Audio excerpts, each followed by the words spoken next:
देवायं ॐ नमो भगवते वासुदेवाय ॐ नमो भगवते वासुदेवाय ॐ अज्ञानतिमिरन्दस्य ज्ञानाञ्जनशलाकया चक्षुरुन्मिलितं येन तस्मै श्रीगुरवे नमः। नमो ॐ विष्णुपादाय कृष्णप्रेष्ठाय भूतले श्रीमते भक्तिवेदान्त स्वामिनिति नामिने। नमस्ते सारस्वती देवे गौरवाणी प्रचारिणे निर्विशेष शून्यवादी पाश्चात्य देशतारिणे। जय श्री कृष्ण चैतन्य प्रभु नित्यानंद श्री अद्वैत गदाधर श्रीवासादि गौर भक्त वृंदम। हरे Krishna Krishna Krishna Hare Hare Hare Ram Ram Ram Hare Hare. Hare Krishna, dear devotees. Thank you so much for tuning in today. So today we need to do slightly differently because the sixth chapter is sixth chapter contains too many names. You can see it is entitled as the progeny of the daughters of Daksha. If you read all the names, it would be too difficult. So we will read some portions of it, yeah, and then hopefully then we'll go on to the next chapter. So if you're in a position to read, or yeah, okay, please raise your hand if you're in a position to read.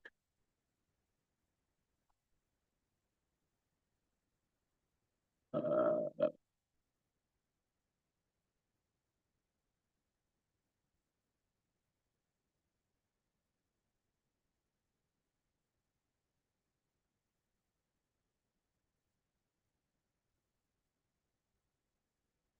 So actually, you can read this one. It is better. We read the summary. Yes, Meena Mataji. Thank you, Babuji. Read the summary, okay? Okay, the progeny of the daughters of Daksha. As described in this chapter, Prajapati Daksha begot 60 daughters in the womb of his wife Asikni. These daughters were given in charity to various persons to increase the population. Since these offspring of Daksha were women, Narad Muni did not try to lead them toward the renounced order of life. Thus, the daughters were saved from Narad Muni.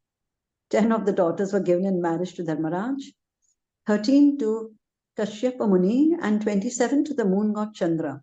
In this way, 50 daughters were distributed, and of the other 10 daughters, 4 were given to Kashyapa and 2 each to Bhuta, Angira, and Krishasva. Yeah.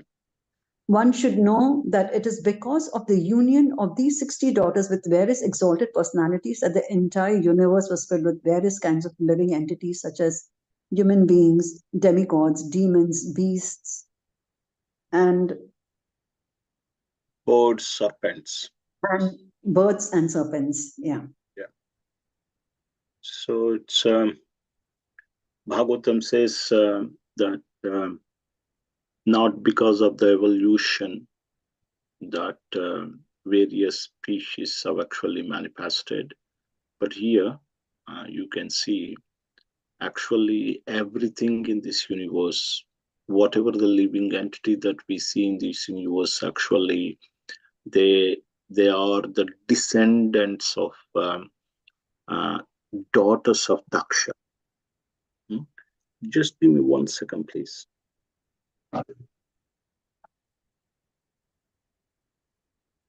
I'll show some pictures. Um,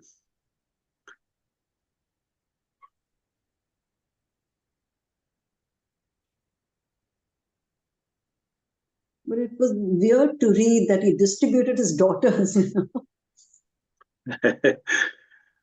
Maybe the word, yeah.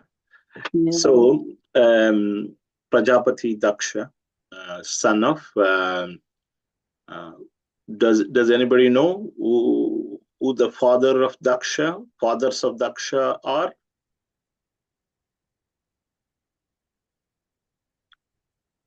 Prachetas. All the Prachetas, they begot one son named Daksha. And Daksha married uh, Panchajani, also called Asikni. Initially, he begot 10,000 sons called Aryashvas. And they went to Narayan Sarovar, if you remember well, to meditate and then eventually get married and beget children. But they were, they were transformed into Misled by lifelong. Narada Muni. Yes, Narada Muni. Yes, they Yeah. met Narada Muni and they transformed into brahmacharis eternally. And then he begot another 1,000 sons in the womb of Asikni. So they are called Shavalashvas, and they followed the path of their elder brothers. And then, Narad came to see Daksha, and Daksha cursed, blasphemed Narad Muni, and eventually cursed Narad that you not have a space anywhere to live permanently. So this time, when Brahmaji requested, no, you should beget more children. This time he was very careful not to beget sons. He could choose like that. There was a mechanism for him. So he begot only daughters. This time he begot 60 daughters, and they were given in marriage to these Prajapatis. These are progenitors. Yamaraj, 10 daughters he received. Kashyapa altogether is received 17 daughters. Moon god Chandra, he received 27 daughters. Angira, um, Krushaswa, Bhuta, they received each two daughters. Um, so the moon god, uh, what happened was he got attached to, these are the nakshatras, you see, constellation. Um, so the moon rotates, and then it spends its time in each of these constellations. So that's how 1 month, just over, like in 27 days, he passes through each night, or one day he spends in each with each wife. So these are the constellations. It is said that moon god somehow or other, although he had 27, he had received 27 daughters, but he got attached to Rohini. So the other daughters went back to their father Daksha and told Daksha, so your son-in-law Chandra, moon god, is too much attached to sister Rohini, is not bothered about us. And Daksha cursed. As soon as you hear the word Daksha, you'll remember the word curse. Uh, so he cursed his son-in-law, moon god, and as a result of that, he also, that's why you see this waning and waxing. And later, he, somehow or other, he pleased Daksha, thereby he regained the light that he had lost. So no children to moon god. Hmm?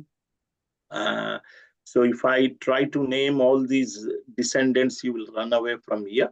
So I will be, little cautious not to say so much.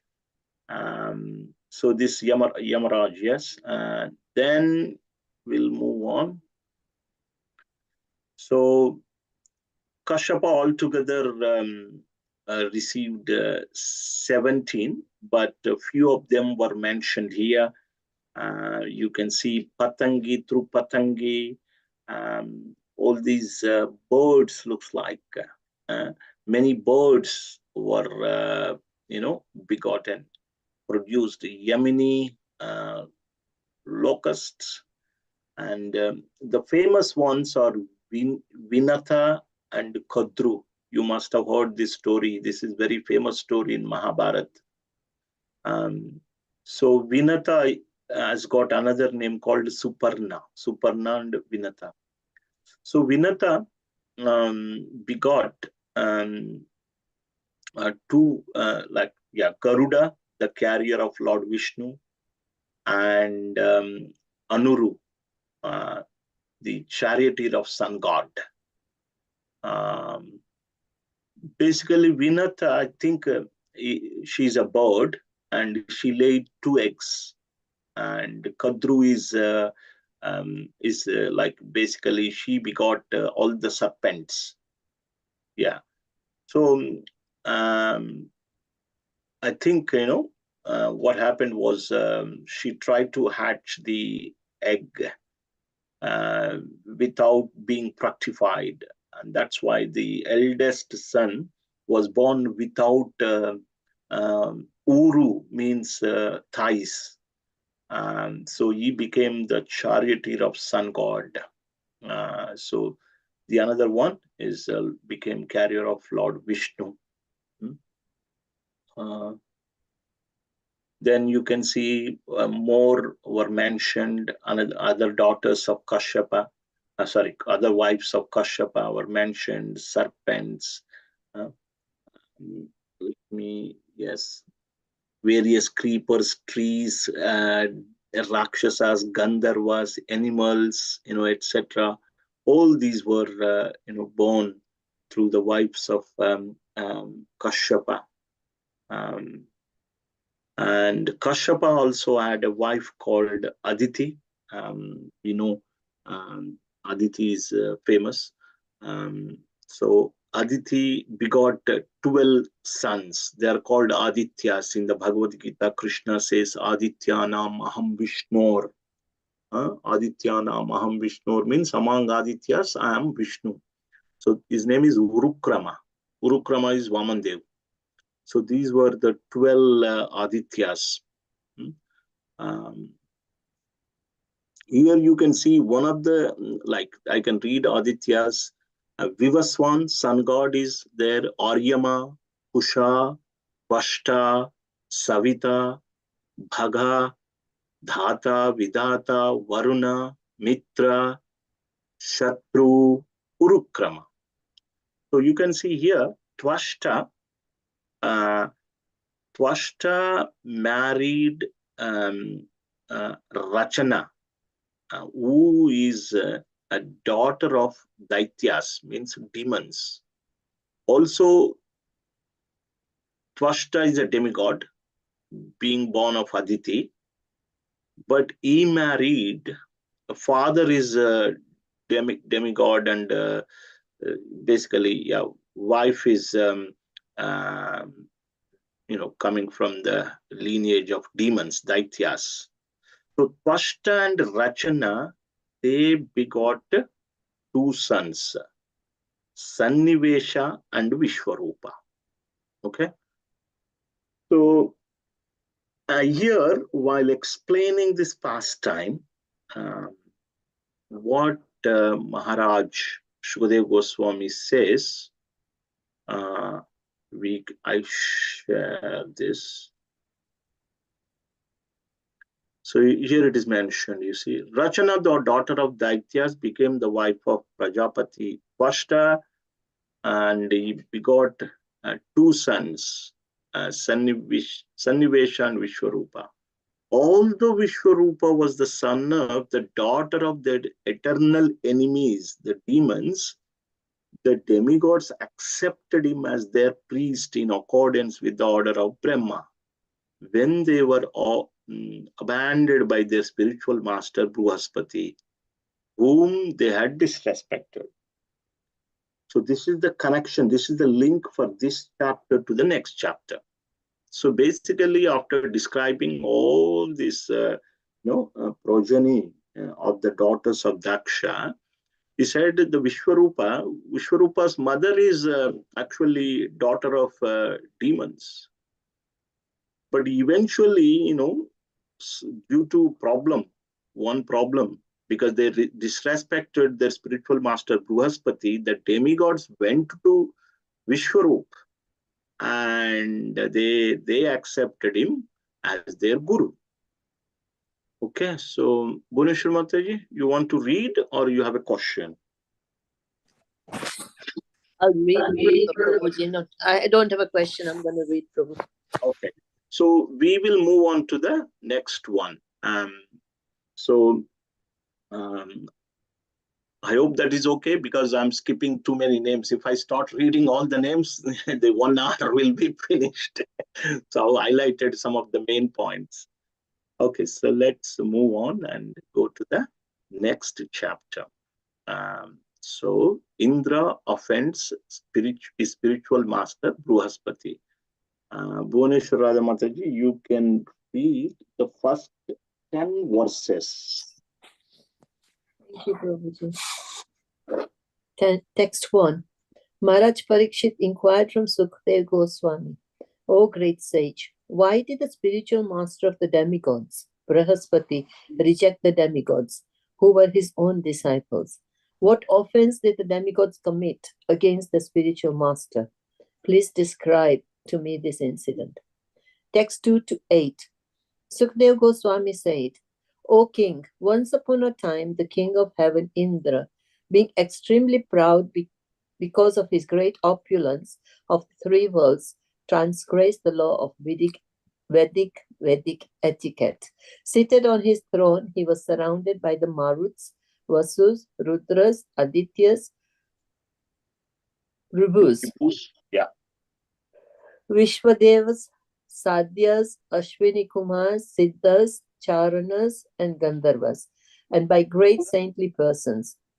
Also surrounding him were the Vidyadhars, Apsaras, Kinnaras, Patagas, that's the birds, and Uragas, snakes. All of them were offering Indra their respects and services. And the Apsaras and Gandharvas were dancing and singing with very sweet musical instruments. Over Indra's head was a white umbrella as effulgent as the full moon, fanned by yak-tail wisps and served with all the paraphernalia of a great king. Indra was sitting with his wife, Sachi Devi, who occupied half the throne. When the great sage Brahaspati appeared in that assembly, Brahaspati, the best of the sages, was the spiritual master of Indra and the demigods, and was respected by the demigods and demons alike. Nevertheless, although Indra saw his spiritual master before him, he did not rise from his own seat or offer a seat to his spiritual master, nor did Indra offer him a respectful welcome. Indra did nothing to show him respect. Text 9. Brahaspati knew everything that would happen in the future. Seeing Indra's transgression of etiquette, he completely understood that Indra was puffed up by his material opulence. Although able to curse Indra, he did not do so. Instead, he left the assembly and in silence returned to his home. Text 10. Indra, the king of heaven, could immediately understand his mistake. Realizing he had disrespected his spiritual master, he condemned himself in the presence of all the members of the assembly. Thank you. Thank you very much. I think this is quite self-explanatory. Here you can see Parikshit Maharaj asked that question. Why did the demigods accepted Vishwarup, whose mother is coming from the lineage of demons as their spiritual master?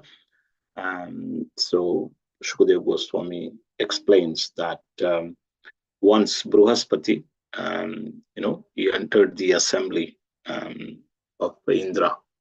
Indra was very, this was surrounded by opulences, so many peoples. Everybody was praising him. So he became proud or he became blind. He thought like, the spiritual master comes every day. What is the point? So he saw a spiritual master he saw very opulently on the throne with his wife and being surrounded by many servants, as he was the king of heaven. So he did not respect or he did not get up. So Brihaspati, he, he just kept quiet and he left that place. And it's said that Brihaspati, although was able to curse Indra, he silently left that assembly and went home. But Indra, immediately realized his mistake, that he had disrespected his guru. So then he laments next. So we will read that 11 till 17. So who would like to read the next section, please?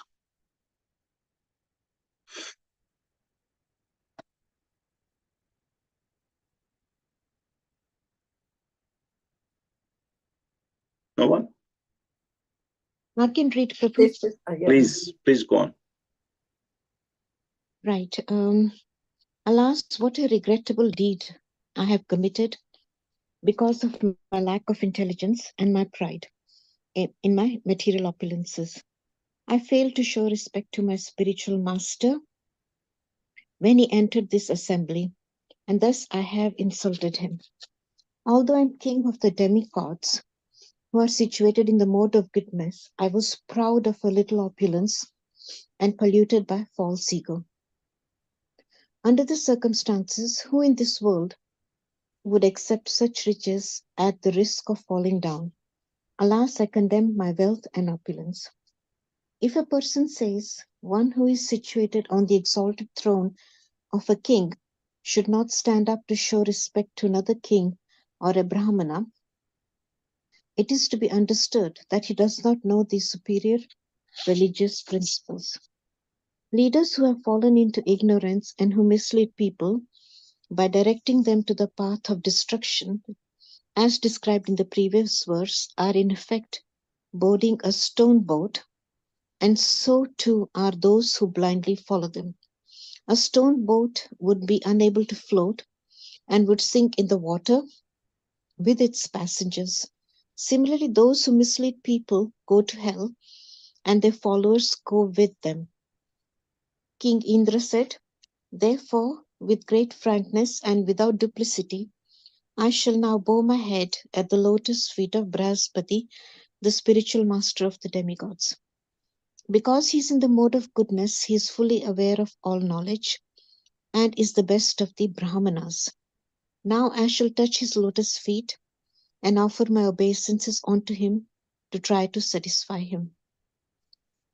While Indra, the king of demigods, thought in this way and repented in his own assembly, Brihaspati, the most powerful spiritual master, understood his mind. Thus he became invisible to Indra and left home, for Brihaspati was spiritually more powerful than King Indra. Although Indra searched vigorously with the assistance of other demigods, he could not find Brihaspati. Then Indra thought, "Alas, my spiritual master has been dissatisfied with me, and now I have no means of achieving good fortune." Although Indra was surrounded by demigods, he could not find peace of mind. We'll read the next, we'll read a few more verses as well until 20. Thank you, Prabhu. Hearing the pitiable condition of King Indra, the demons, following the instructions of their guru Shukracharya, equipped themselves with weapons and declared war against the demigods. The demigods' heads, thighs, and arms, and other parts of their bodies were injured by the sharp arrows of the demons. The demigods, headed by Indra, saw no other course than to immediately approach Lord Brahma with bowed heads for shelter and proper instruction. When the most powerful Lord Brahma saw the demigods coming towards him, their bodies gravely injured by the arrows of the demons, he pacified them by his great causeless mercy and spoke as follows. Thank you, Prabhu. Thank you very much. So here, one good thing he lamented about his mistake, and it is the custom. Even if you see um, the read 10th canto of Srimad Bhagavatam, we see how Krishna receives Narad Muni when he comes to see in Dwaraka, And you remember that story. Narad was wondering how Krishna is managing the affairs of family life after getting married to 16,108 wives. So Narada Muni visits that time. Narada Muni, Krishna made him sit on the throne and wash the feet. He had showed respect. Similarly, in the case of Sudama also. So his little friend, his old friend Sudama visits Dwaraka, and Krishna did the same. The pure brahmanas should be respected. Krishna washed the feet of Sudama and took that water and sprinkled, and Mother Rukmini was panning Sudama. So this is the custom. So Indra is aware, but momentarily he had, lost that discrimination power, and now he's, he's lamenting about it. So Shukracharya knew this, and he decided. He said to the demons, "Now go and attack them. This is the best time." Because they have offended their spiritual master, they lose their potency, they lose their power. So it's easy to defeat them. And so following the advice of Shukracharya, the demons, they fought with demigods and they defeated them. So this was the situation. This is the situation. Now we'll read. And, seeing this situation, what did Brahma say? But now they need a spiritual master for guidance. So seeing the pitiable condition of the demigods, Lord Brahma, he said, he pacified them. And, he speaks now, he gives his advice. So 21 till 25, short section. It's the advice of Lord Brahma. So let me know who would like to read, please.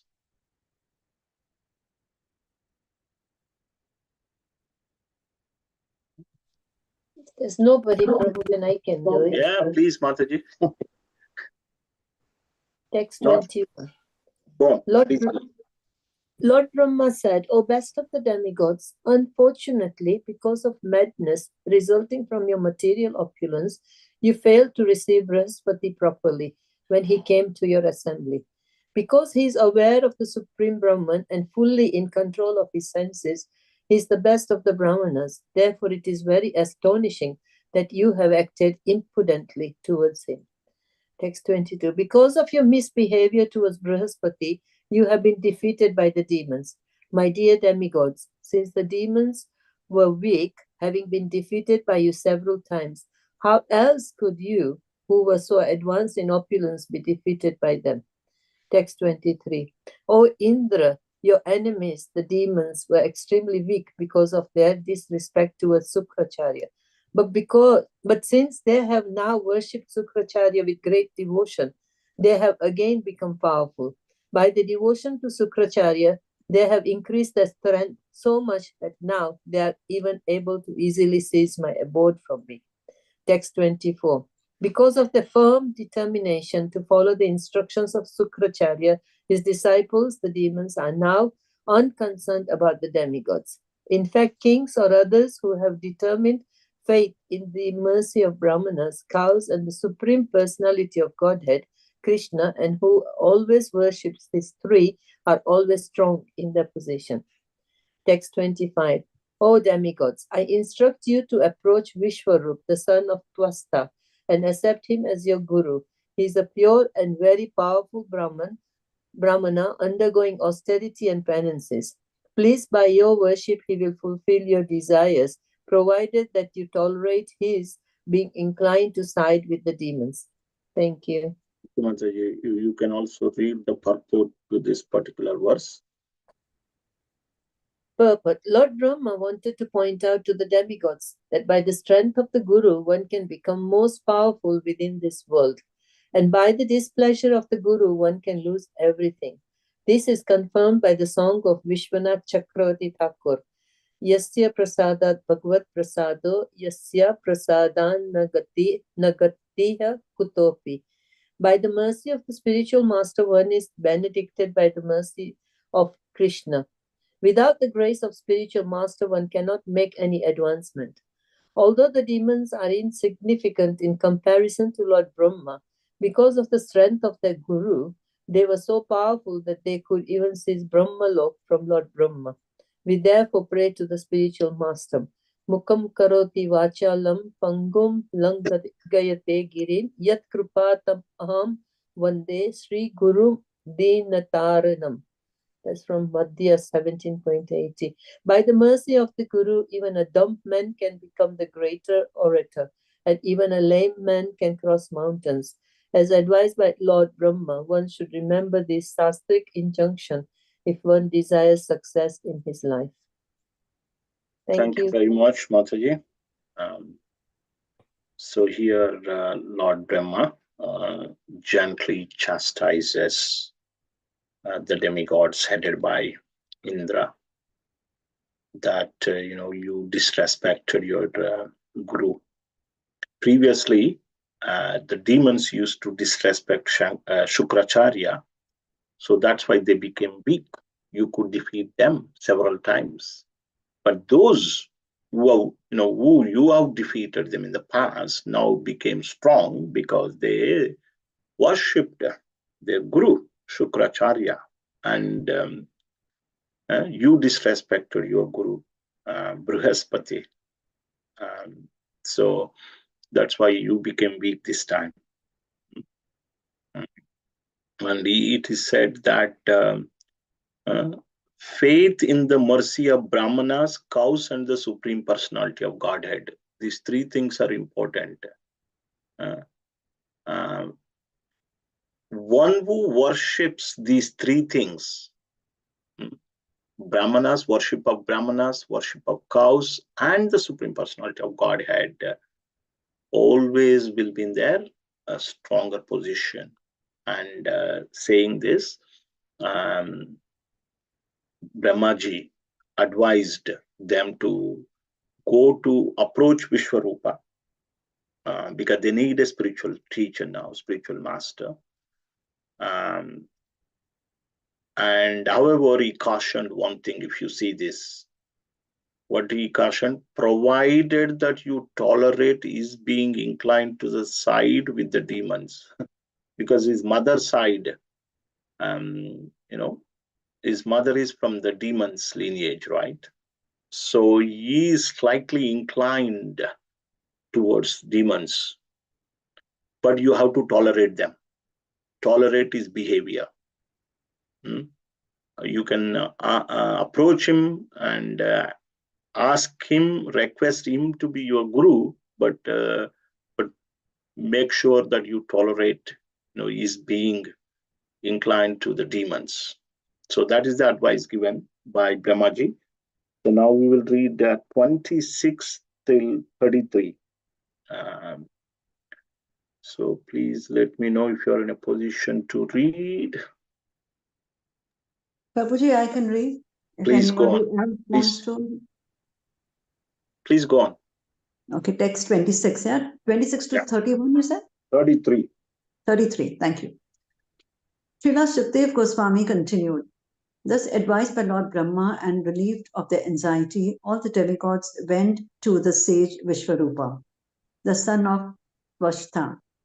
My dear king, they embraced him and spoke as follows. The demigods said, Beloved Vishwarupa, may there be all good fortune for you. We, the demigods, have come to your ashram as your guests. Please try to fulfill our desires according to the time, since we are on the level of your parents. O Brahmana, the highest duty of a son, even though he has sons of his own, is to serve his parents. And what to speak of a son who is a brahmachari? The Acharya, the spiritual master who teaches all the Vedic knowledge and gives initiation by offering the sacred thread, is the personification of all the Vedas. Similarly, a father personifies Lord Brahma, a brother, a King Indra, a mother, the planet Earth, and a sister, Mercy. A guest personifies religious principles. An invited guest personifies the demigod Agni. And all living entities personify Lord Vishnu, the Supreme Personality of Godhead. Dear son, we have been defeated by our enemies and therefore we are very much aggrieved. Please mercifully fulfill our desires by relieving our distress through the strength of your austerities. Please fulfill our prayers. Since you are completely aware of the Supreme Brahman, you are a perfect Brahmana, and therefore you are the spiritual master of all orders of life. We accept you as our spiritual master and director so that by the power of your austerity, we may easily defeat the enemies who have conquered us. The demigods continued, do not fear criticism for being younger than us. Such etiquette does not apply in regard to Vedic mantras. Except in relationship to Vedic mantras, seniority is determined by age. But one may offer respectful obeisances even to a younger person who is advanced in chanting Vedic mantras. Therefore, although you are a junior in relationship to us, you may become our priest without hesitation. Hare Krishna. So, thank you.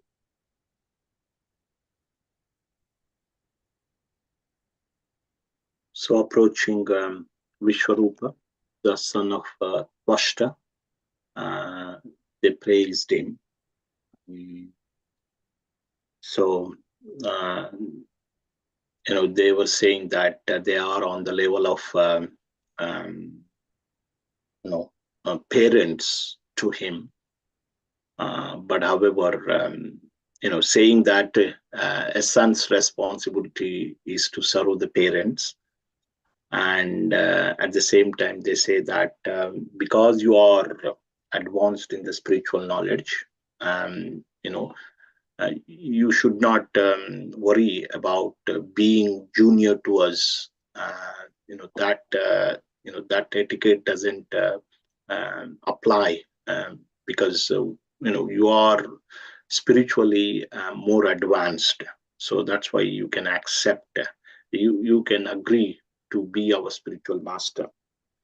So they say that Acharya represents Vedas, father represents Lord Brahma, brother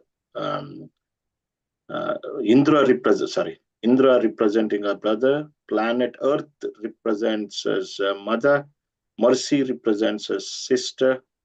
Like that, they praise.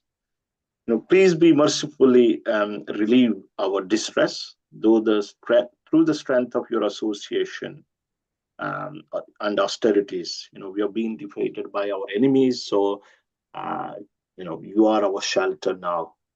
Dear son, please, kindly accept our request. So this is how they approached and they mentioned. And now we will read last few verses from 35 till 40. So if you are in a position to read, please raise your hand. Yeah, go on. Can you It's a little bit breaking up. hear me? Yeah, better. Okay. From text 34, no, Prabhuji? Text 34. 34. So, It is breaking. Sorry, Prabhu. when all the demigods. Yeah.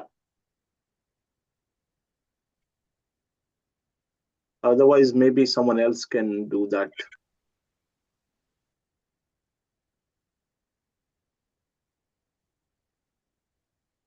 Shall I continue, Prabhuji? Please, Mataji. Thank you. Shukdev Goswami continued, when all the demigods requested the great Vishwarupa to be their priest, Vishwarupa, who was advanced in austerities, was very pleased. He replied to them as follows. Sri Vishwarupa said, O demigods, although the acceptance of priesthood is decried as causing the loss of previously acquired Brahmanical power, how can someone like me refuse to accept your personal request? You are all exalted commanders of the entire universe. I am your disciple and must take many lessons from you. Therefore, I cannot refuse you. I must agree for my own benefit. O exalted governors of various planets, the true Brahmanas, who has no material possessions, maintains himself by the profession of accepting Silonchana. In other words, he picks up grains left in the field and on the ground in the wholesale marketplace. By this means, householder Brahmanas who actually abide by the principles of austerity and penance maintain themselves and their families and perform all necessary pious activities. A Brahmana who desires to achieve happiness by gaining wealth through professional priesthood must certainly have a very low mind. How shall I accept such priesthood?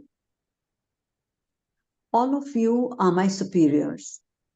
Although accepting priesthood is sometimes reproachable, I cannot refuse even a small request from you. I agree to be your priest. I shall fulfill your request by dedicating my life and possessions. Sri Shukdev Goswami continued, O king, after making this promise to demigods, the exalted Vishwarupa, surrounded by the demigods, performed the necessary priestly activities with great enthusiasm and attention. The opulence of the demons, who are generally known as the enemies of the demigods, was protected by the talents and tactics of Shukracharya, but Vishwarupa, who was most powerful, composed a protective prayer known as the Narayan Kavach. By this intelligent mantra, he took away the opulence of the demons and gave it to Mahindra, the king of heaven. Vishwarupa, who was most liberal, spoke to King Indra Sahasraksha, the secret hymn that protected Indra and conquered the military power of the demons. Thank you very much, Mataji. So this is a very straightforward chapter, with no complications. Let me see. So we'll read a couple of purports. So you can read this purport.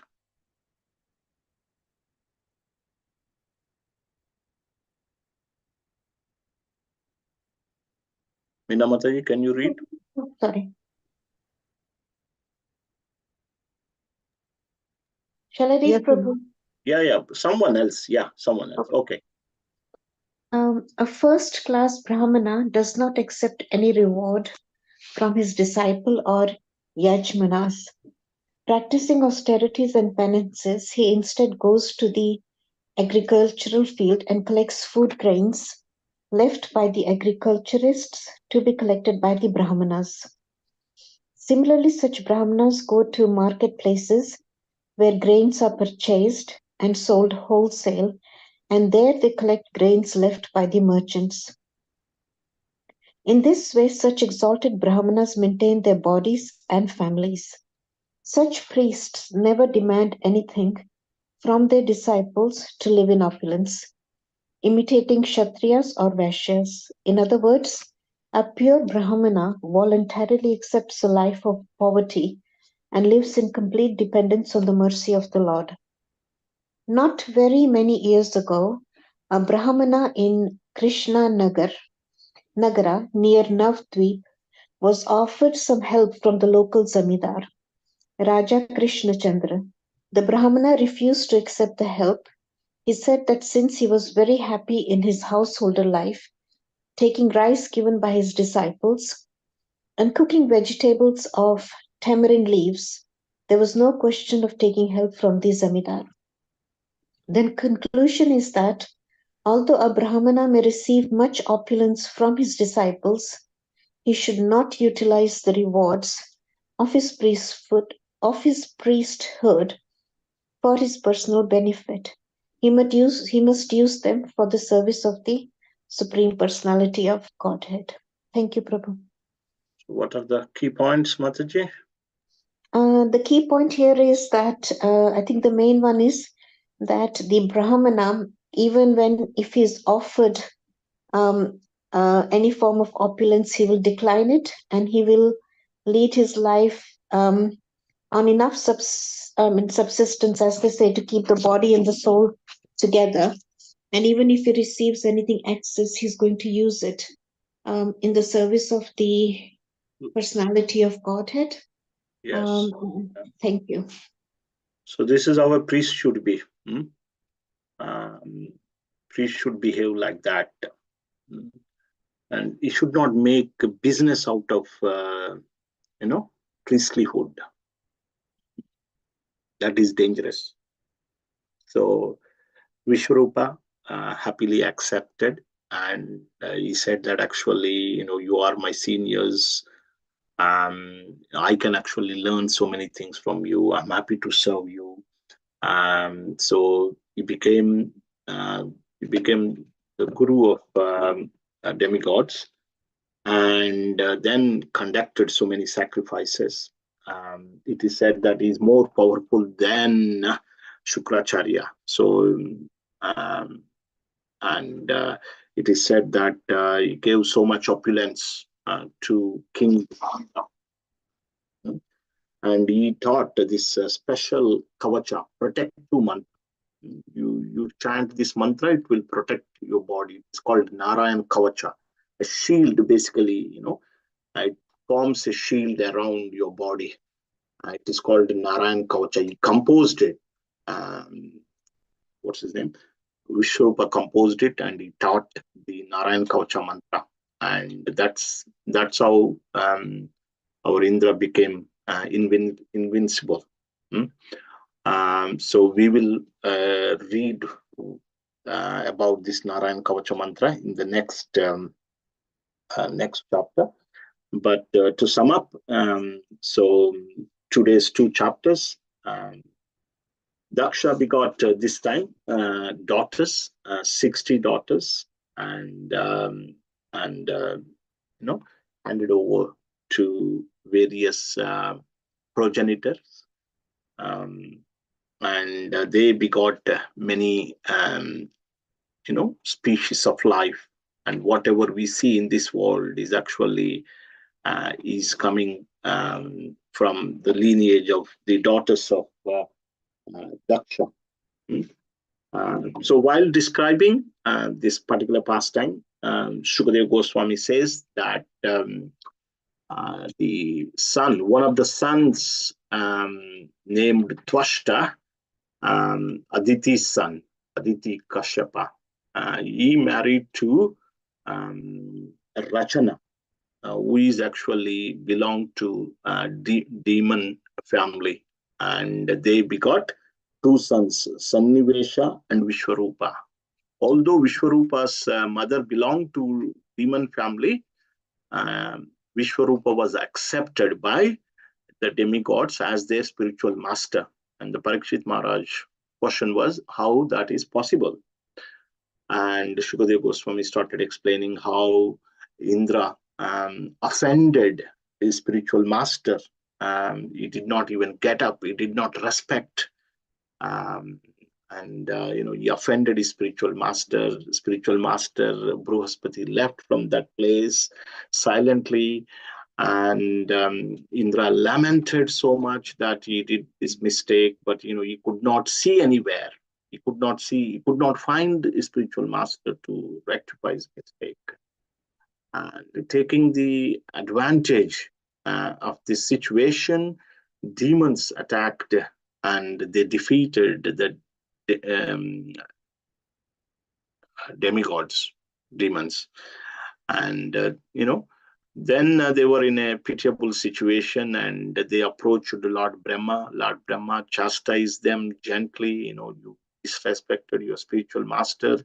In the past, the demons were disrespecting their spiritual master Shukracharya. That's why they became weak. But now they could defeat you. You lost your power because of this offense at the lotus feet of your guru. So he requested them to approach Vishwarup and asked them to tolerate Vishwarup being somewhat lenient towards demons. That is possible because he is coming, his mother's, he's coming from the lineage of demons. And as requested by, as suggested by Brahma, they approached Vishwarup, and Vishwarup kindly accepted, and Vishwarup taught Indra and the demigods this particular mantra called Narayan Kavacha, and that's how Indra's opulence was regained, and he became invincible almost. So with that, we will end these two chapters. They are very simple and straightforward, and so next week we'll go on to the chapter 8. Thank you very much. Hare Krishna. Srila Prabhupada ki jai. Jai. Thank you, Prabhuji. Thank you, Prabhuji. Hare Krishna. Hare Krishna. Hare Krishna.